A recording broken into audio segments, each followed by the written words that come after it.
Hi అండి, welcome to our channel. ఈరోజు ఎంతో టేస్టీగా ఉండే పండుమిర్చి పచ్చడి ఎలా తయారు చేయాలో చూద్దాం. ఈ రెసిపీ రైస్లోకి, ఇడ్లీలోకి, దోశలోకి చాలా బాగుంటుందండి.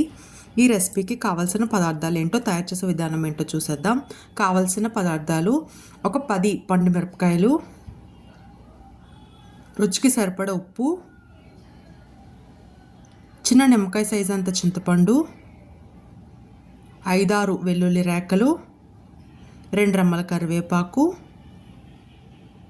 1 స్పూన్ మినపప్పు, కొద్దిగా మెంతులు, 1 స్పూన్ జీలకర్ర,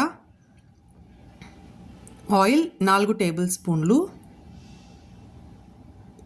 ఆవాలు 1 స్పూన్, జీలకర్ర 1 స్పూన్, 2 ఎండుమిర్చి, 1 స్పూన్ మినపప్పు, 1 స్పూన్ శనగపప్పు, ఇంగువ కొద్దిగా. ముందుగా స్టవ్ ఆన్ చేసి ప్యాన్ పెట్టుకొని అందులో 2 స్పూన్లు ఆయిల్ వేసుకోండి. ఆయిల్ బాగా హీట్ అయిన తర్వాత మినప్పప్పు, మెంతులు, జీలకర్ర వేసుకొని మంచి కలర్ వచ్చేంత వరకు ఫ్రై చేసుకోండి. అవి బాగా ఫ్రై అయిన తర్వాత అందులోనే పండుమిరపకాయలను కూడా వేసుకొని బాగా కలుపుకోండి. పండుమిరపకాయలు కూడా ఫ్రై అయిన తర్వాత అందులోనే చింతపండు వేసుకొని ఒక 2 నిమిషాలు ఫ్రై చేసుకోండి. ఇప్పుడు స్టవ్ ఆఫ్ చేసి దీన్ని మొత్తం చల్లారనివ్వండి. ఇప్పుడు ఒక మిక్సీ జార్ తీసుకొని అందులోనే పండుమిర్చి, చింతపండు ఇవన్నీ వేసుకొని రుచికి సరిపడా ఉప్పు వేసుకొని మెత్తగా పేస్ట్ లాగా గ్రైండ్ చేసుకోవాలండి. ఇప్పుడు స్టవ్ ఆన్ చేసి ప్యాన్ పెట్టుకొని ఆయిల్ వేసుకోండి. ఆయిల్ హీట్ అయిన తర్వాత ఆవాలు, జీలకర్ర, శనగపప్పు, మినపప్పు, ఎండుమిర్చి వేసుకొని బాగా ఫ్రై చేసుకోండి.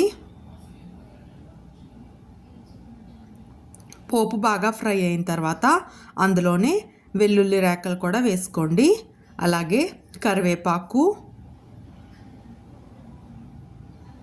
కొద్దిగా ఇంగువ కూడా వేసుకొని పోపును బాగా ఫ్రై చేసుకోండి.